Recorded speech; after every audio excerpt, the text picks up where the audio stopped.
Every name you drop got roots in the grind. History speaks loud, just listen to the line. We struggle to shine, we honor the climb. Where losses hit deep, but sharp in the mind. Real don't flex, they just move with weight. Welcome to the legacy, room A-108, go to the legacy.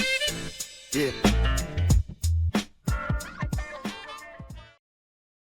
All right, everybody, welcome back to room A-108. I'm your host, David.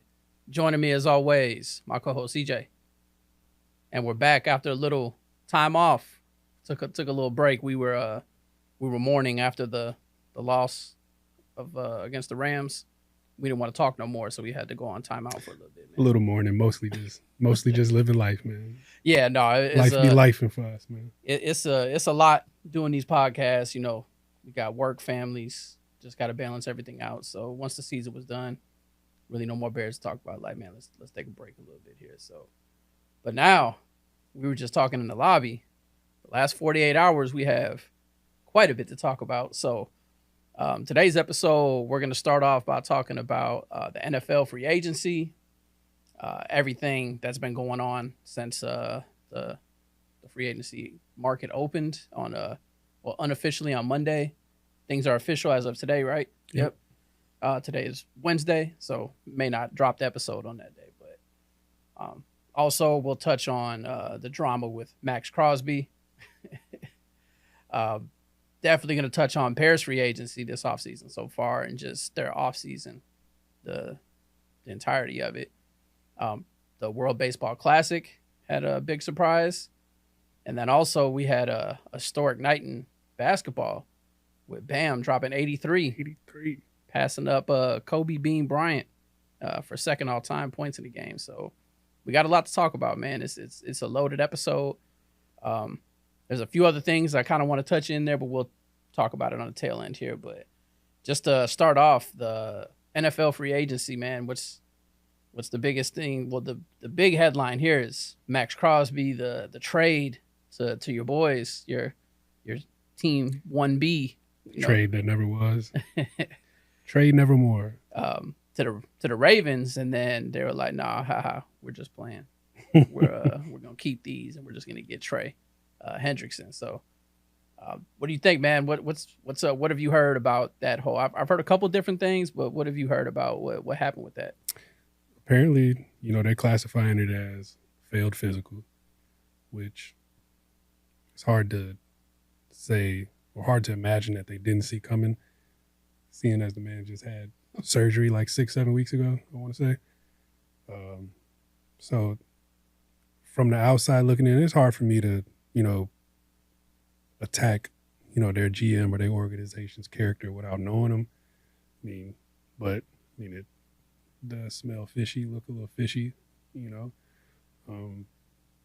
Is it really the medicals, or did they just kind of have buyer's remorse and got cold feet and then used the physical and the medical aspect to kind of justify them backing out at, in the 11th hour. I don't know, man. That's for them. And of course, they're coming out today saying that it was strictly the medicals. And I guess you got to take them, on their word for it. But the quick pivot within like 10 to 12 hours, signing Trey, immediately is like, all right. And I called it last night when it happened. I was like, the Ravens going to have some stink on them, for the way that this way it went. And slowly but surely the reports started, trickling out that executives around the league are, calling foul and, saying that they, fully what for it. But, we'll see. We'll see what ends up happening with Maxx, man. Like, as Bears fans, is that something that we want to revisit now?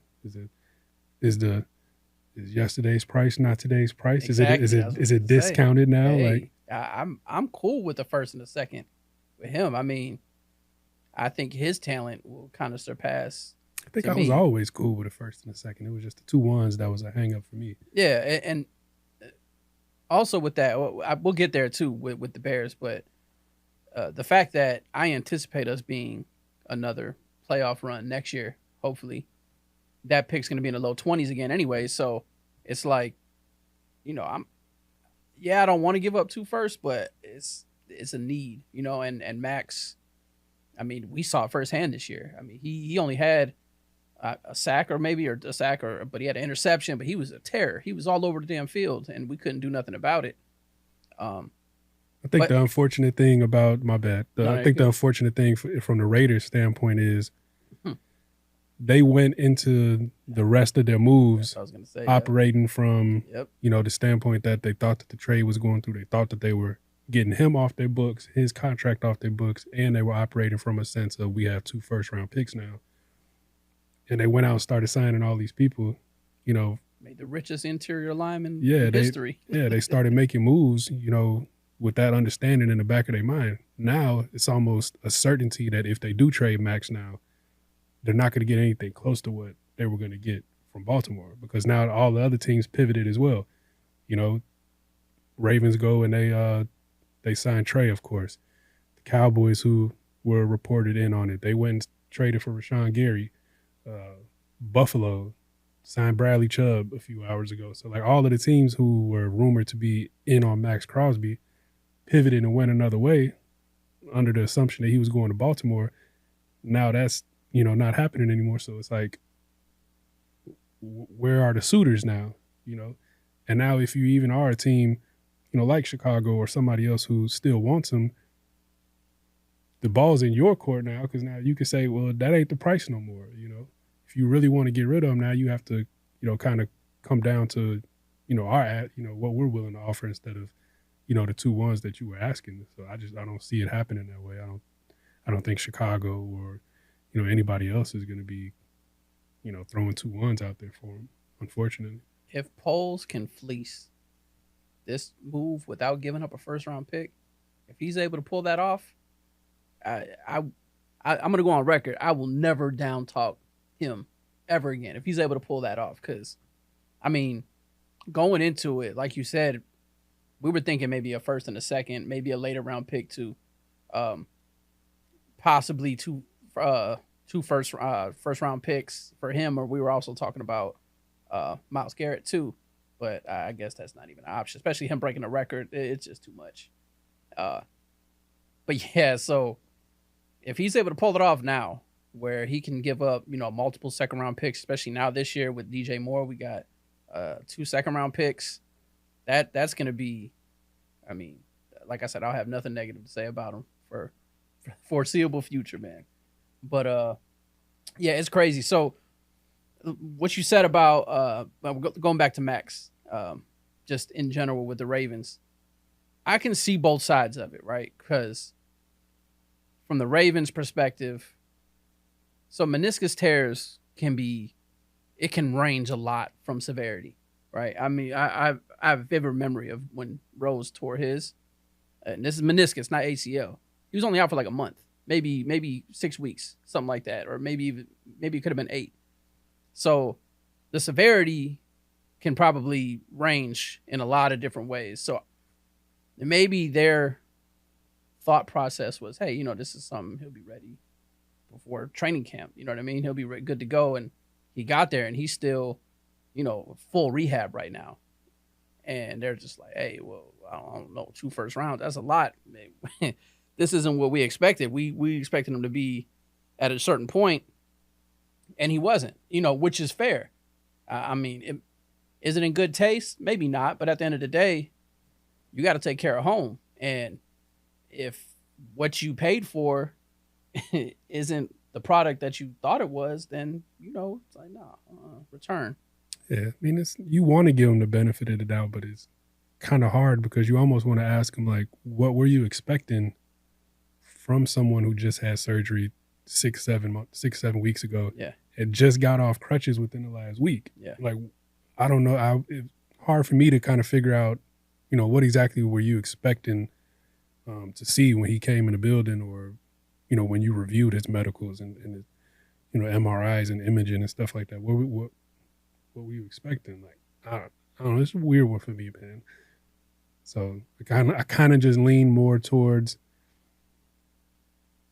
that they kind of got cold feet and started to think about it and was like, hey, we could just get Trey Hendrickson and keep these ones, and maybe that thought just, overcame the want of Maxx Crosby. And I mean, I get it. And like I said, I can see both sides of it because now it's like, now it looks bad, right? And like it's been reported a lot about, like you said, a lot of executives saying, hey, we don't know if we want to even start dealing with Baltimore just because it's such bad taste. But and they will. At the end of the day, if Baltimore has a player that you want, time heals all. You know what I'm saying? If Baltimore ends up with a player that another team wants, they're not going to be like, oh, well, we don't want him no more because what you did with Max back in 2026. Like, it's not going to happen. And agents can feel however they want to feel until Baltimore are ready to throw a bag at their client. They're not going to turn it down. Yep. They got to work in the best interest of their current client, not, clients of the past or, clients that's a friend or their other buddy agent. Like, no, you're not about to turn down no money because of what happened to Maxx Crosby. So in the moment, yeah, today and for a few more days, maybe another week or two, people would be stewing about it. But as soon as Max is traded elsewhere and smoke clears, dust settles, all will be forgotten and NFL will move forward like it always does. So let's transition, stay on Max, but who are the favorites now, would you say, to even reach out and inquire about him at this point? Do you think we're even still in that running? I don't, just based on the contracts that they've given out since the news that he was going to Baltimore. The Bears are in the same situation that some of those other teams that we mentioned a little while ago, Buffalo and Dallas. Like, they pivoted and they moved on. So now it's like they can't go back, on the deals that have become official today. Like, those are ink dried on that now as of today. So I don't know, I think a team that's sitting in good position right now is somebody like Detroit, who didn't do a whole lot. Oh, they didn't do a whole lot there. I think they don't have a lot signed, to they signed Pacheco after they got rid of Montgomery. I think they made some, minor signings here and there that I don't know off the top of my head. I'd have to go back and look. But then they restructured Goff's contract and opened up a bunch of money. So yeah, I know that Hutchinson and Crosby on opposite ends of each other. That's why I groaned. I'm like, man, that's not. It's already hard enough dealing with Hutchinson, but Hutchinson and Crosby. Yeah, but that's a team. That's just one team that immediately jumped out to me. Like, it would have to be one of those teams that's kind of been laying in the weeds and didn't do much yet. Philly. Just don't let it be Green Bay. Yeah, Philly's always out there lurking. So it'd be a team like that. I wouldn't be surprised if he ends up in Philly just because of Howie Roseman and the way he, Philly's a world-class organization when it comes to managing the cap, finding ways to, take a little money out the left pocket, put it in the right, and be like, yeah, we got space for this dude that nobody wants going to their team because they already loaded as it is. Yep. But they might, end up moving on from A.J. Brown, free up a little more money, and now here comes Maxx Crosby next to Jalen Carter and everybody else they got over there. So we'll see, man. But I think it would have to be, like I said, one of those teams that ain't did much yet, still got some money to play with. Yeah, I was reading something before I came. A couple things could happen if the Bears were still interested. Of course, this was a Bears blog, so take it for what it's worth. But I mean, all bias was included. But if it wanted to make it happen, and we were to trade for him, restructures are possible. Have him take less money on the front end, more in the back. I think Komet is still a possibility for someone who can restructure on the front end and change. We'll get into it, but, or if we want to move on from him, trade him. He's got a relatively heavy contract, especially for a tight end. So, Bagent also someone as you free up about $5 million a year if you move on from him. So there was a couple things that they said the Bears could do if they still wanted to pursue him. So Sweat, Jalen Johnson. Yep. I think those are two other guys who you could, restructure and, quote unquote, kick the can down the road a little bit on those two. But personally, for me, I wouldn't want to do that because I would rather have the opportunity next year to just get out of Sweat's money altogether, and not even push nothing down the road, be able to go into next off season and get rid of, get off of that money. Dio Adengbo, Grady Jarrett, it's a bunch of guys that next year they can get out of and free up a ton of money to do, whatever they want to do next year. Who's to say this off season is Max, next off season is Miles? You never know year to year who the next disgruntled superstar is. You got to be ready to pounce, man. So that's the only thing I don't like about, restructuring a lot of guys, because then you miss the opportunity to get out of that money and be able to acquire, a real legit superstar, So, but I guess one thing I would ask you is, what would you say is like your favorite move so far that the Bears have made, and which one kind of got you scratching your head the most? I love us getting Devin Bush. I love that. Super biased. Can't deny that I'm super biased. But put that aside. If I put that aside, the one thing the Bears lacked at linebacker was speed. I mean, as much as I love Edmonds and Edwards, they are great old school linebackers that the Bears are used to. The game has evolved, and we just didn't have the speed at linebacker that we needed. The middle was way too open on a consistent basis. Linebackers getting beat by running backs downfield. Devin Bush helps that dramatically. So I was happy with that. Now I say that because that was it really. You know what I mean? Everyone else, I don't think we didn't make a move for anybody else that is like a solidified starter. Everyone else is kind of a plug and play person. Bryant, I guess he has to be a starter now that the news is broke that Byard is going to the Patriots. That's the one for me that I would have put a star next to. That would have been my favorite. I was going to ask you that, yeah. Yeah, for sure. Kobe Bryant, for sure. I like the pick because, or I like the move, not pick, he wasn't drafted, but because he's versatile. I know you don't like that on the offensive line, but on defense, that's a treasure. He has experience at corner. He can play both safeties. Just coming off a Super Bowl run, that's huge. Bringing that whole environment, hopefully over here, hopefully it rubs off on us. But I was cool with that. I wasn't upset with any pick. There was nothing that we did, and I was like, oh, that was like how do you pronounce it? Is Ayadangbo? I was livid. Dio Adengbo. I was livid when we made that. Because I had to, I'm not saying I know it all, but when I got to look somebody up, especially for that money, I had to look him up. I'm like, who the hell is this dude? And I had to look him up. I'm like, oh, wow. And I was like, okay. So I want to touch on something before we move on with the Bears, man, because I've mentioned this in the past on the podcast, and I'm a little on edge. I've said this before. The 2018 season, that offseason, right? Bears finished 12-4, won the NFC North. Double doink happened. We saw the promise, though. We saw like, hey, man, this team is going in the right direction. New coaching, new staff, new front office. In that offseason, we were very, very complacent.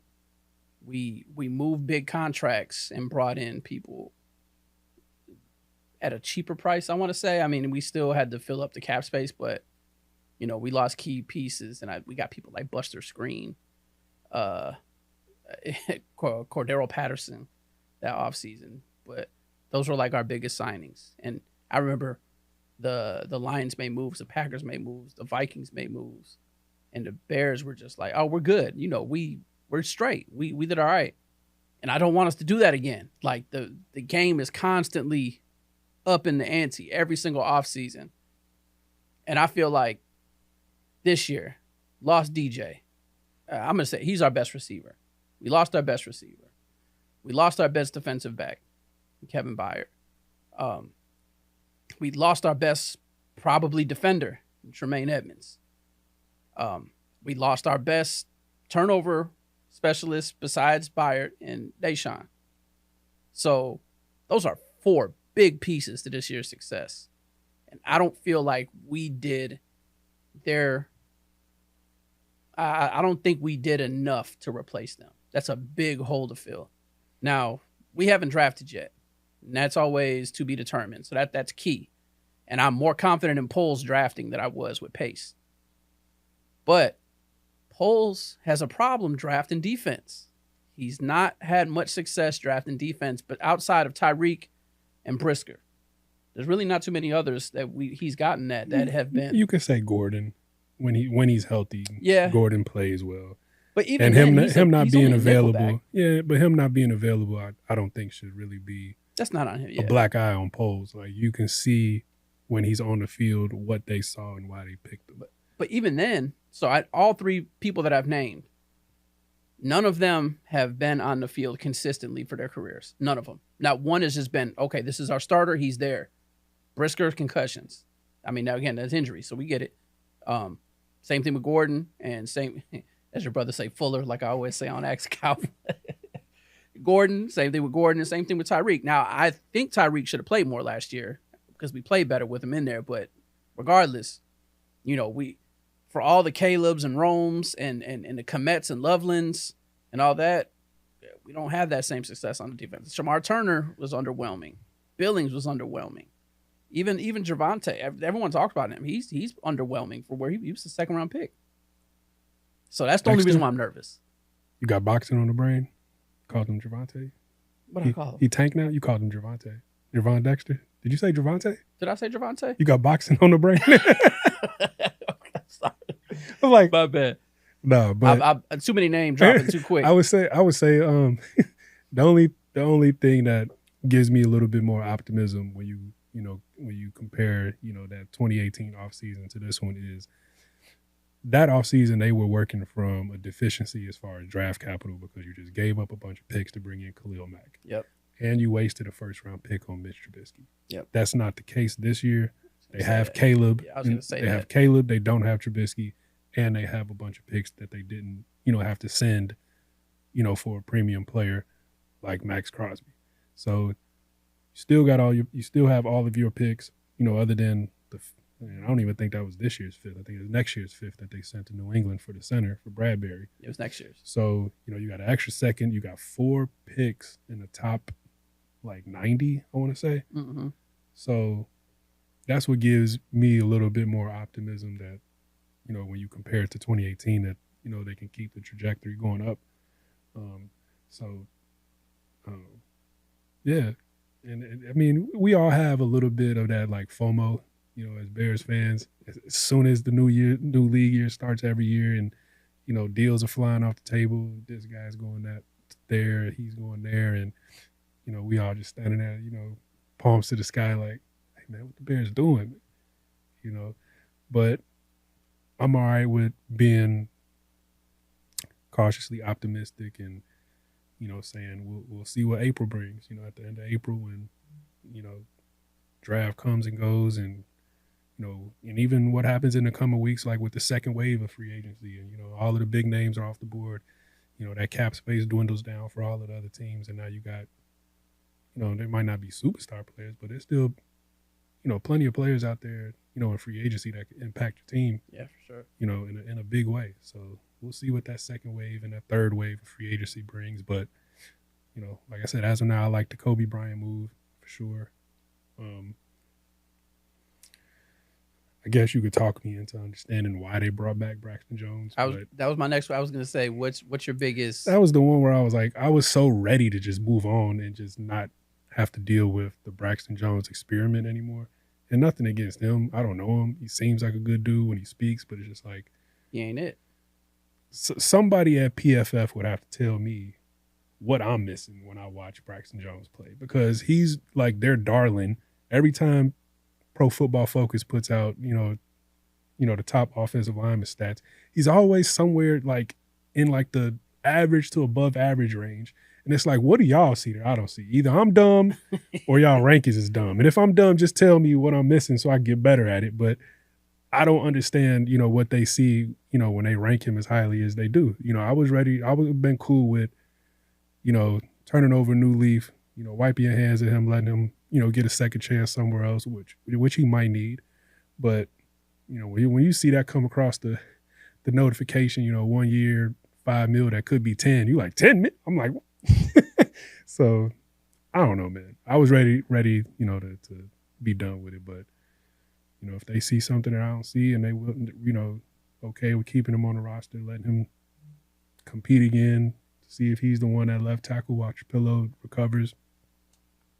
I don't know, man. And even more of a head scratcher is they kept Benedict too.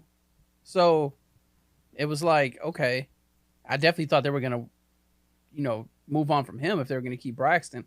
I'll say this. I mean, I agree with it. I want to double down before I say anything else after this because it might sound like I'm praising him, and I don't want that to be what I'm trying to say. I'm doubling down on what you're saying because I'm with you. Any Bears fan, I don't think, can honestly say they've watched Braxton Jones and say they've anything positive. The most positive thing they say is that he got benched. It's probably the best thing you can say about him. I mean, he had moments where I guess he survived, you know what I mean? But he was always the weakest link, even with the offensive line that thrived this year. As soon as he came out, you saw the immediate impact. No matter who was there at left tackle, whether it was Benedict or Trapillo. How do you? Trapillo. Ozzie. I know it's Ozzie, but I always say his name wrong. I say his name different every single time. Trapillo, whatever, man. We're getting old, man. I know, man. I'm messing name. Javante, all that stuff today. But yeah, no, I didn't get it.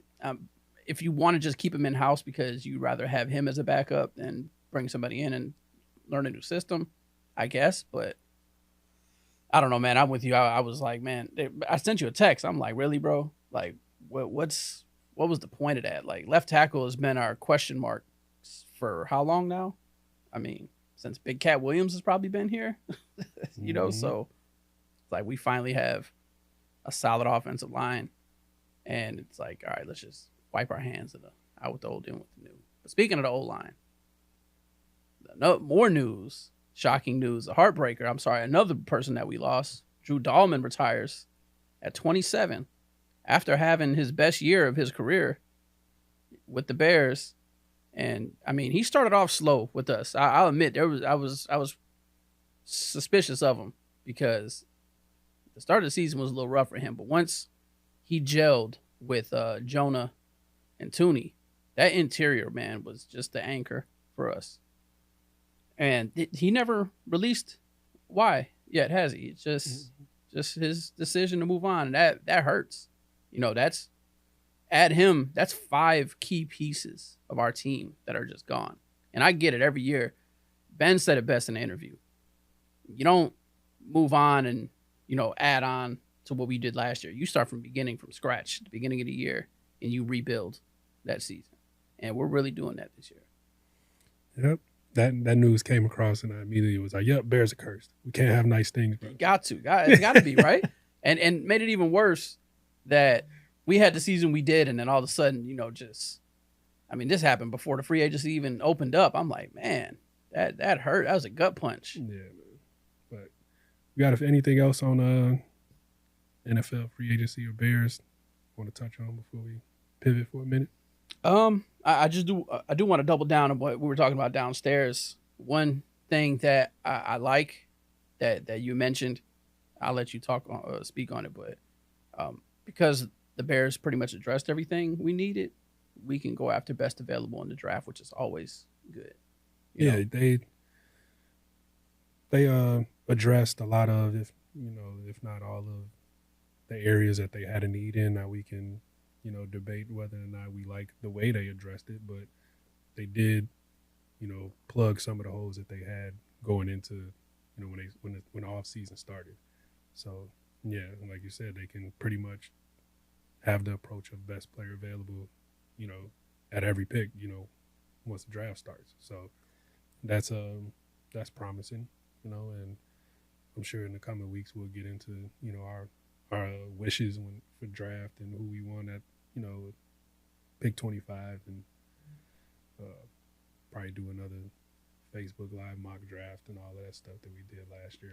I'm sure. We were, wrong as wrong can be. Man, but it was fun doing it. I don't even remember who I had them tabbed to even take or who I wanted them to take. Grant. We had him getting Grant first round.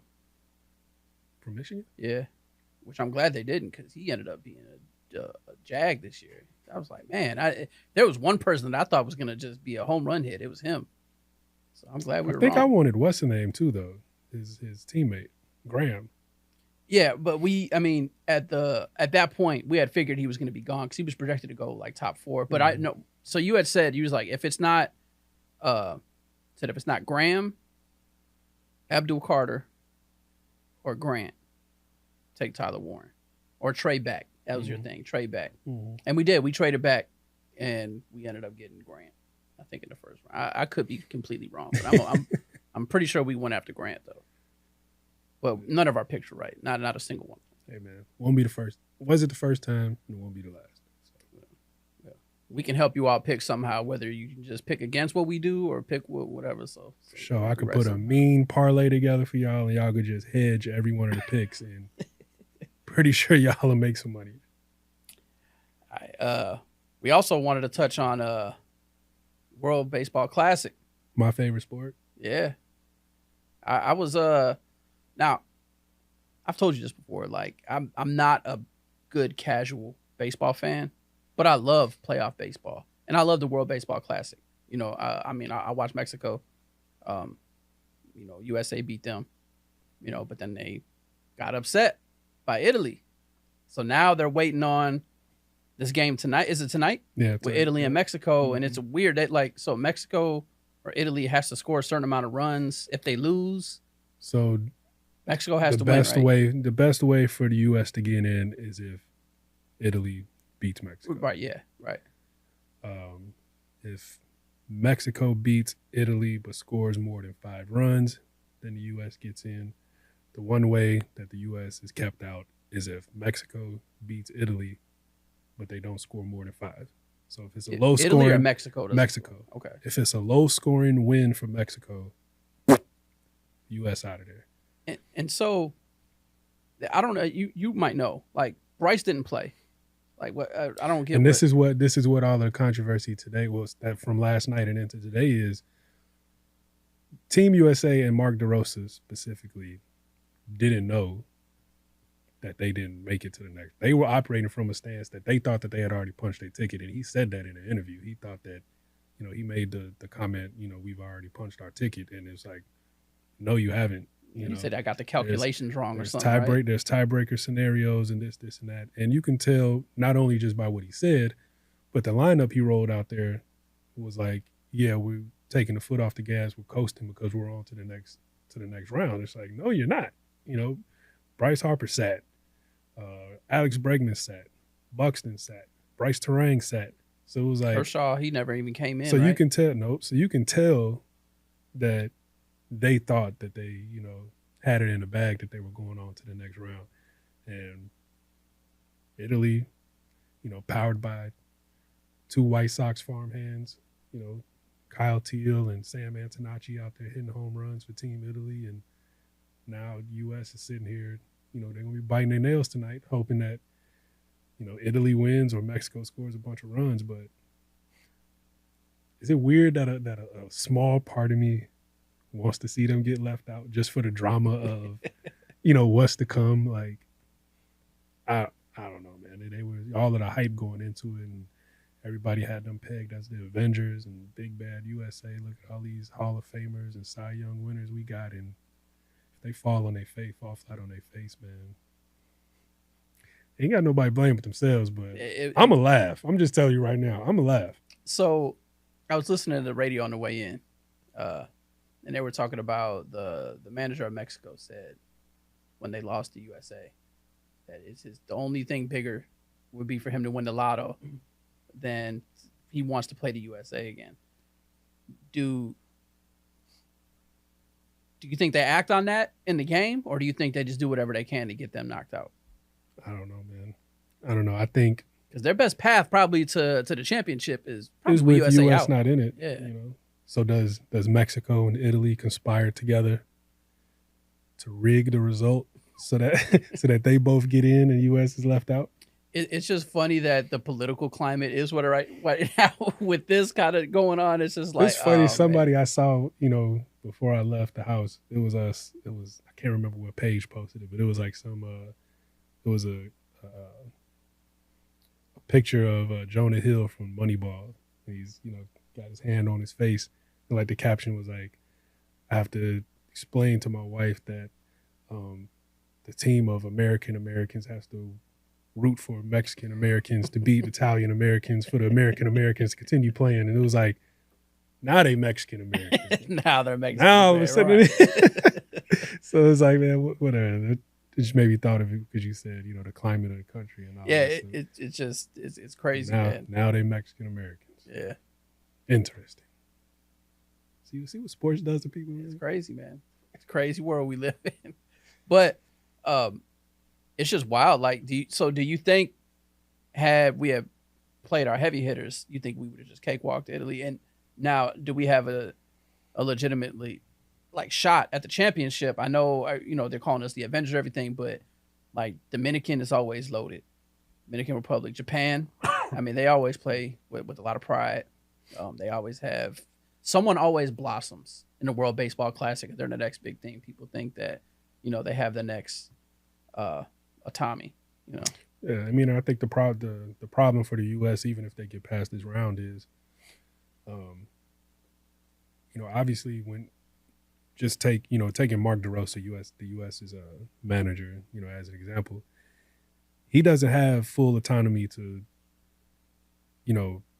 write the lineup card and, make pitcher moves the way he wants to. He's working with the other MLB, clubs in his ear about their players, so Scooble's already gone. He already left. He's went back to the Tigers camp because he told y'all he was only pitching one game, against Great Britain.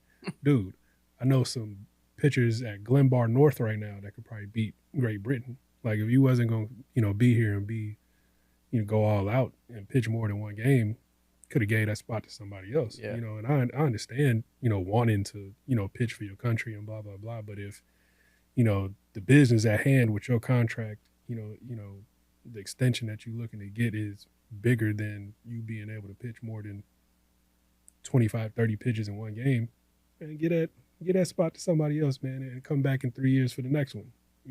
Could have had Garrett Crochet or Zach Wheeler or somebody else who's already locked in with their money and could probably give you more than just one game.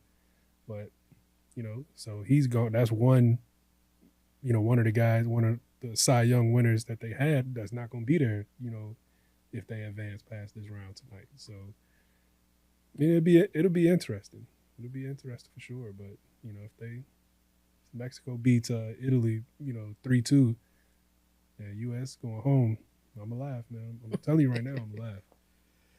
Oh man, so we want to transition. We want to fit everything in. Like we said, so much stuff has happened.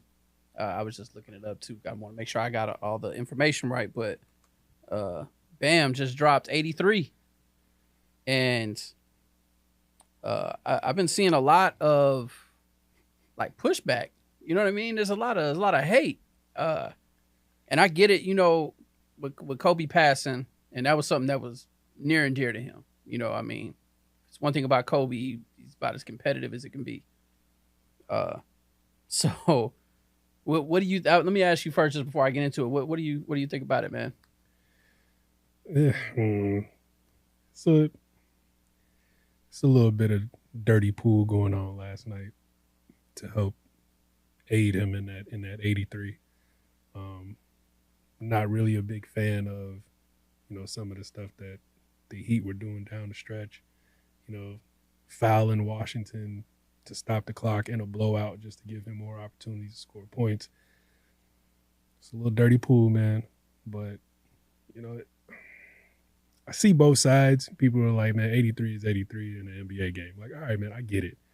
But there is some nuance to it when you comparing, whether you want to compare Wilt's 100, which I have zero stats on, and I think most Americans don't have much stats on Wilt's 100.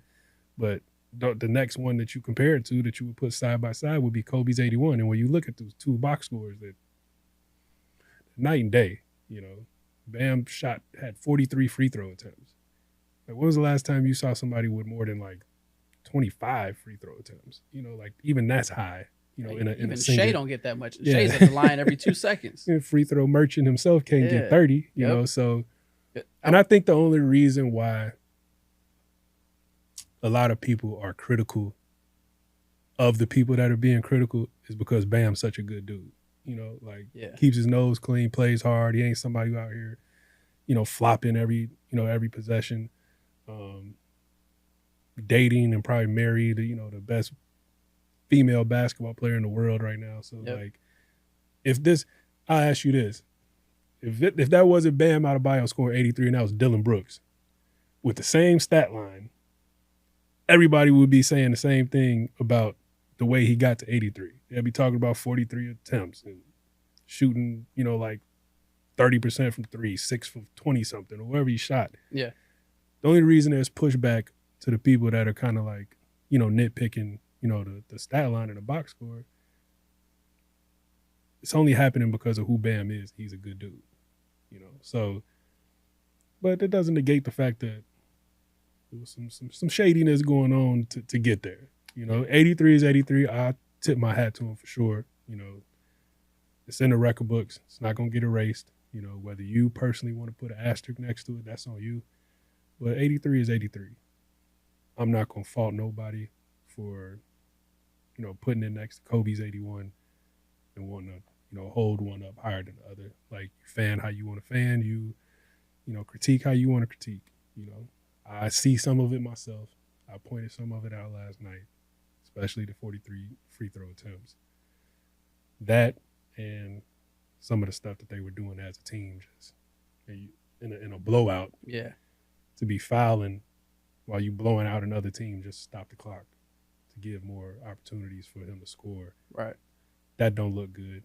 So, but big up to Bam Adebayo, man. 83 points. You know. I just want to read. I just typing it in Google, man. It's the first headlines that I see right here. You got Yahoo Sports. Bam Adebayo's 83-point game needs an asterisk. Los Angeles Times. Boo. Bam Adebayo was cheating the game and surpassing Kobe. So it's the first headlines you see, you know, talking about an 83-point game. Now, I agree with everything you said about how he got there. I get it. You know, it's a lot of integrity that should be followed, you know, but let's not forget, I mean, he had 60-something points at the end of the third quarter. So, I mean, he was on his way there way before the foul stuff went on. Now, granted, that stuff allowed him to get across the threshold of 81 points, but, you know, so I just want to say this, and it's going to sound bad because, you know, I think we're in the realm now where you can't really say anything negative about Kobe because he's no longer here, but it's not really negative thing about Kobe. But if you remember when Kobe scored 81, we said the same exact thing when he scored 81. Talking about, oh, he had all those free throws. Most of them were all free throws. You know, he had a garbage time or whatever. It was so much negativity when he scored the 81. And it wasn't until years later. I mean, yeah, you had Kobe fans that were like, man, Kobe got 81. But that really became solidified as like 81, you know, a little bit more after the fact. Like, okay, man, Kobe got 81 points. Like, but I think Bam had double the free throw attempts. Oh, he did. No, he did for sure. And I'm going to get there. Like, I think the biggest thing is that it was Bam Adebayo that did it. Like, this is the league of Shea. This is the league of Luka. This is the league of Wemby. Like, I'm not saying Bam is a bum because he's far from, but like never in a million. If I had to put my life on the line and say, hey, someone in the NBA is going to have 83 points this year, Bam wouldn't even be in the top 15 people that I thought would do it. You know what I mean? We pick and choose who we got smoke for. When I say we, I'm not necessarily talking about me. I'm saying talking about fans in general. Yeah. Fans in general, sports media in general. You Yeah. know, we pick who we got smoke for in certain situations. You know, I'll even bring up, you know, what Pat Bev said the other day about, you know, they all, you know, clowned him for crying after winning that play-in game. But everybody bigging up Wemby after he crying for coming back in a regular season game. Like, oh, that's passion. Look at the passion he got for the game. So we pick and choose who we want to. Selective outrage. Oh, for sure. Absolutely. That's that's a no-brainer. You know what I'm saying? So, but like, and it just goes back to, you know, what I said earlier. Like if that was a Dylan Brooks 83, or and not even somebody who's as hated as Dylan Brooks. If that was a James Harden 83 with 43 free throw attempts, so most people would be sitting here crying foul, you know, the same way some people are on Bam. It's just the fact that, like I said, Bam is a good dude. So people are like, hey, ease up on Bam. Like, you know, which I get, man. Like I said, he's a good dude. So any gamer, anybody that plays video games, you know what the term cheese means, right? It means you found something that works, you just run the shit out of it because you know it works. Wilt scored 100. You find that one passing play on Madden? Yeah, if it, just cheese it. Cheese it until it, I mean, why not? You stop it. Win 118-0 against somebody. But when you start getting in that realm of Wilt's 100-point game, Kobe's 81, Bam's 83, there's going to be a strong cheese going on in that because you found something in that game, right, that just worked and it's clicking. And to get those stats, you're cheesing something, right? Like Wilt, I'm sure Wilt, I mean, he was in the era where there were only like 8 teams, right? I mean, he had heavy hitters he played against day in and day out with Bill Russell and Kareem, but the games where he won against probably I don't even remember who he played, but I'm sure it couldn't have been anybody. It could have been Bill Russell that was guarding him. I'm sure they probably didn't have anybody taller than 6'1". Tallest person was me, probably. Right? You're just under the hoop, man. There's no 3-point. Just toss it right here. I'm sure. So that, you know, in that sense, Kobe. I mean, that's what like I said. I mean, it's not Bam's 43, but I think he had like 20 plus, almost 30 free throws that game that he hit.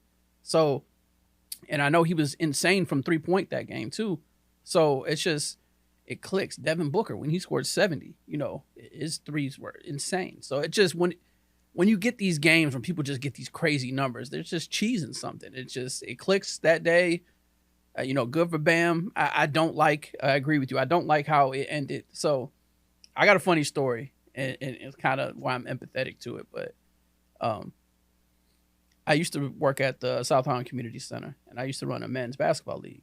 And that's when I had Reggie, Trey, Goldie, all these guys on my team, right? And they're just out of high school in the men's bad playing against grown, like former all-state people in their 30, 35-year-old. But we're going against this one team, and we're winning like 95 to like 50 with 2 minutes left. And nobody's ever scored 100 points. So we're fouling them, trying to get our 100 points. And it's my boy was the coach on the other team, man. And he told me mid-game, man, he came to me. He was like, man, it's the most classless thing I've ever seen. And turned around and walked off. And I felt bad, man. I was like, damn, I'm so caught up in like, man, let's get this 100, where I was just like, yeah, that wasn't cool. Like, we're fouling up by 45 points, running clock, trying to get this 100. And it's like, all right, yeah, that's not cool, man. And like in the moment, it's just like, man, there was no ill intent towards it. It's just like, man, we want to get that 100. That competitive nature kicks in. So I get it, but at the same time, I also get the other side. Like, man, that's not cool because you didn't see that with Kobe. Like, you didn't see his team foul to get those last, 10 points or whatever he needed to. Well, he was already past it. I mean, what was it, 71 by David Robinson before? Mm-hmm. That's what he passed up. So he was over that anyways. So I get it. If you had to put a sizable bet down on a current player to eclipse Bam's 83, who would you put your money on this?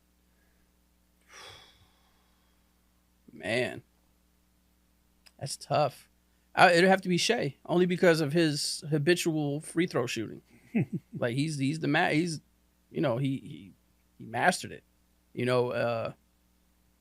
He's not. Oh no, I don't even know because he's not like a prolific 3-point shooter either. Though he only takes a couple threes a game. I mean, he maybe takes 3-4 a game. If that, he's more of a mid-range slasher. It would have to be a 3-point shooter. Maybe Luka, but I don't see him getting it either. Wemby? Just because he can cheese because of his physical attributes? What do you think? I think I'd say Ant. Yeah? Give me Ant Edwards. I had to pick somebody Yeah. to go do it, it'd be him. Young, still ain't even reached his prime yet. Has the the aggressive mentality to go do it. So I say Ant. Yeah, I mean that's he can do everything. Like you said, he's got that competitive nature too. So yeah, no, I can see that for sure. Now, I said I want to talk about something else before we head out, man. So just I know we've been running our mouths because we're missed so much time. We got a lot to catch up on, but we talked about. I don't want to call it what it was because last time we mentioned it, we got flagged by Facebook for having like some kind of political affiliation. Yeah, it was weird, but not Facebook, by YouTube when I tried to do a short, but it's UFC Freedom 250. I can't say the WH word because that's what we got flagged for, but whatever. The card that's going to take place at what I don't know the address, but I'm just going to whatever the White House card. So I'm leaving this to you to talk by yourself. I'm gonna just sit here. Don't mind me, Amber. Talking about some bull. So we've been waiting for how long they've been talking about this? About a year, probably more than a year. And you text me, and I think you put like 3 tomatoes next to it or something like that. And like I looked at it and I'm like, oh, okay, there's some decent fights. But then I looked at it, I'm like, this doesn't really look much different than it looks like a stacked regular UFC card. It doesn't really look all that appealing to me. Like, I don't know what the mission was here. I get the unifying the lightweight championship.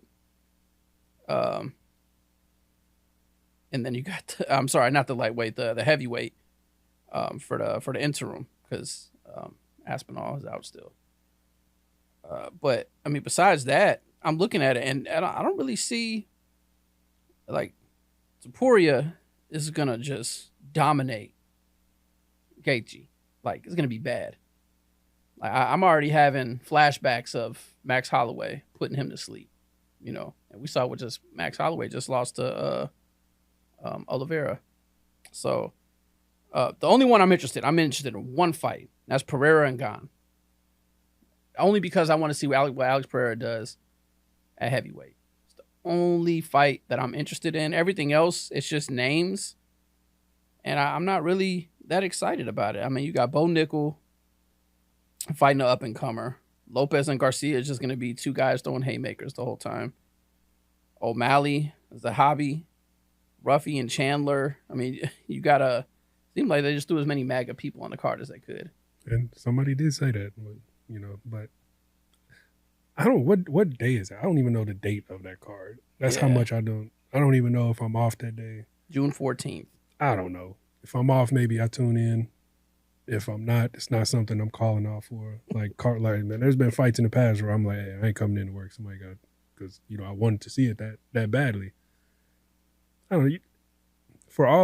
My problem was for all of the hype, all of the hubbub about it for months on end about, we having a UFC card on the lawn of the White House. It's gonna be the biggest thing ever, biggest card ever, and there's no Conor. There's no Bones. There's no Pereira. There's no Izzy. Pereira's on there. I mean, not Pereira. There's no Izzy. Yeah. There's no Usman.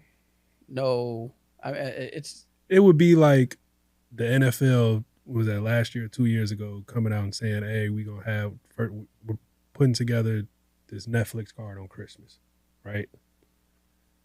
It's like them saying that and then giving us Panthers versus Browns, and then Raiders versus Jets, bro. Like, who the hell wants to spend their Christmas watching that, right? So it was just if that's what you wanted to give, the people, and that was the card that you wanted to put out there, good, cool, good for you. But don't build it up the way you built it up, like it was about to be the best thing smoking, and this is cheeks, bro. It's buns. That's why it gets tomatoes. Boo this man. This card is trash. Put it in a dumpster where it belongs. And End of my rant. and I agree with you. If they were to announce this is 2 months from now UFC card, I'd be okay, cool. It's a decent card, right? That's what I responded when I initially responded to you. I was like, oh man, this looks like it's a decent card. But then I'm like, yeah, I know Dana's been saying for the longest he wasn't gonna have John Jones on it, which is just stupid. Like, why would you not want your two biggest attractions in John Jones and McGregor? Like, that's easy money. I don't get it. Do the Wizards play on Christmas Day? If they do, I'll watch.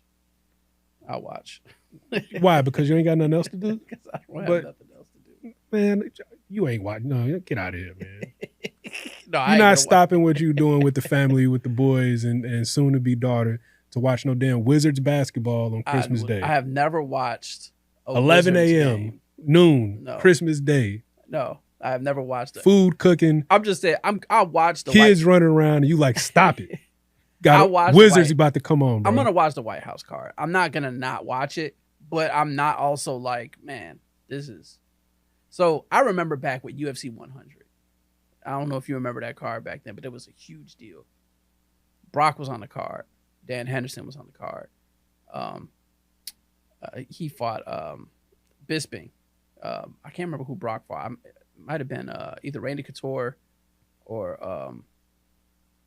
the big guy he went against. I can't remember. Like Kane something. I can't remember his name. Shane Carwin. It might have been him. He was just as big as Brock. But the card was stacked. And I remember legitimately stacked. Like there was like 3 title fights. I remember like, man, yes. I thought it would be something like that, but like even bigger. And it's not. Like to this day, that's probably the biggest UFC card that they had as far as like being stacked from top to bottom. I know different fights have had more pay-per-view sales. Like, you know, you have Conor versus Aldo or Conor versus whoever. But I mean like a stacked card having multiple future Hall of Famers on the card, that UFC 100. Look it up sometime, man. That card was stacked. And I remember looking at it like, okay, this is special. This is something special I'm going to watch because it's a special card. That's what I thought this was going to be.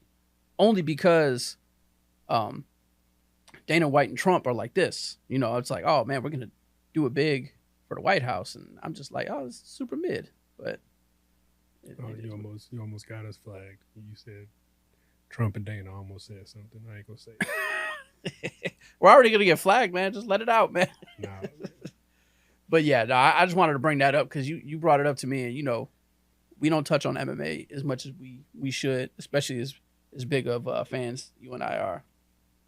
Boxing. They ain't put Neil on the card, so what we got to talk about? No Neil Magny on the Freedom 250 card. So what the hell I'm talking about? Get it out of here. And Dana, he's gotten Dana out a lot of jams. Last second call ups, put Neil on there. I don't even know if they have an undercard for that, but. We spent enough time talking about that I had to bring that up. That's big news, quote unquote, in the realm of MMA and sports in general. So I just had to bring that up. But yeah, that's about all we got for sports. We covered it all, man. Covered it all, especially in a big week. Big news. You know, will continue to trickle out. Probably once we walk out of here, still deals being signed in the NFL. Yep, and there's stuff baseball is heating up. Yep. You know, WBC, you know, baseball heating up. Opening day is like 2 weeks away. You know, NBA and NHL coming down to the wire. You know, those playoffs will be starting here soon. March Madness. Yep. You know, it's a good time. It's a good time. A lot of stuff. So yeah, we had taken some time off. You know, like we said, it's just a lot coming in here, recording, doing what we need to do offline too, while still maintaining our lives. But you know, a little break here and there is good. It had to decompress a little bit, but we'll be back in here regularly again.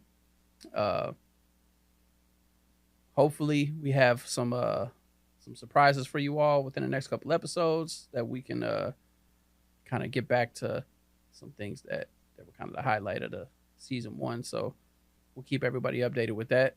Anything else you want to touch on? No, sir. You said it all. Yeah. All right. Well, it's good talk with you again, man. Yes, sir. Yeah. All right, everybody. Thanks for stopping by. That's another episode, Roommate 108. You're...